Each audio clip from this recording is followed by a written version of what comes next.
So you have a really fun role in this film. You play Ice. You're a bit of a trash talker in the film.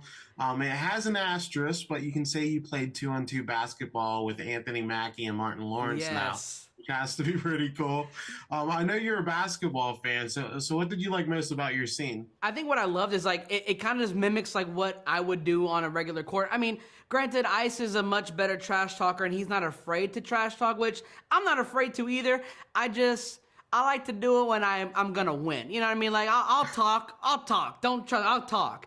But like I usually let other people trash talk me so that once I win, I can trash talk them. And that's the perfect way of like, well, then win then. You know what I mean? Like so that was a lot of fun. And to be able to play a 2-on-2 basketball game with Anthony Mackie and Martin Lawrence, I mean, not a lot of people get to say that. So that was a lot of fun. How do you think it would go in real life? Do you think you could guard Anthony Mackie?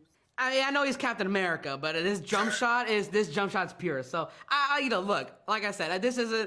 I think it would be a nice heated contest, but I'm confident in myself that I can pull out a win. We gotta hear what Anthony has to say first, of course, but you know.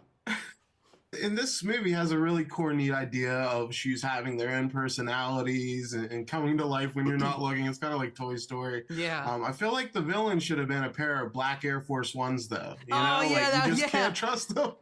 I mean, I don't know. I mean, sometimes the collector, I mean, those guys can get pretty scary sometimes, with the way that they, because sometimes you just want to enjoy shoes for what they are, and others, they want to profit and use it and lift it up into a way that's kind of unattainable for some people who just want to enjoy them, you know what I mean? So there's a good little give and take here and there. Yeah, what did you like most about this core concept of the shoes all having personalities? It's really fun. I think it's cool because first off, it's kind of everything that I like in one movie. So I love sneaker culture, hip hop culture. It's very, I mean, the soundtrack alone from Mustard, it's crazy. And like that, and then, with it being sports, I just love it. And like, if I wasn't in the movie, I would go see it myself because that was like, I would take all my nieces and nephews and we'd go see it because that's something fun that I would love to do and love to watch. And I think to be able to have like talking sneakers, I mean, it's cool. It's such a cool concept because I mean, like, sneakers don't talk, and that would be cool to see what they would sound like, and just kind of like the little, it's always that like, what do you shoes talk about when you're not around, or when you put like, when you come to the court, you have your basketball shoes and you have the shoes that you take off, and so like, you put them under, you put them in the bag, and so it's cool to see like, while you're balling over there, your other shoes are balling as well. Like that's so cool. I love that. Yeah, you mentioned being a sneakerhead. I know I saw an interview a few years ago. You shouted out the Jordan 12s. What's like your dream pair of sneakers? Dream pair of sneakers would probably be the Nike Back to the Future shoes, the ones that Marty wore. Those, because Back to the Future is my favorite movie. Those would be like, I don't know if I would wear them. I would wear them like, but I would put all types of protective material on it, like the see-through sole protectors, so like the bottoms wouldn't get messed up. Like I would go the whole 9 yards to make sure that they were good when I went out with them.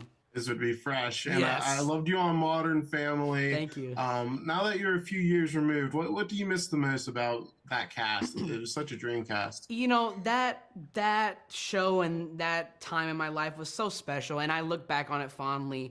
My family and I, we just celebrated recently 20 years of living here in LA and being in the industry. So I've been doing a lot of reminiscing lately, and just that time on the show, it was a blast. It was such a blessing, and everyone had such a great time. And so whenever I get to see any of them, I recently went out to lunch with one of our first ADs and our prop guys, just because that's how close we were as a show in general, not just the cast, but the crew itself. And it just felt like family, reconnecting with family after a family reunion. And I miss those guys every day. I love the show. I miss them. And it's awesome to say that I was a part of something really special.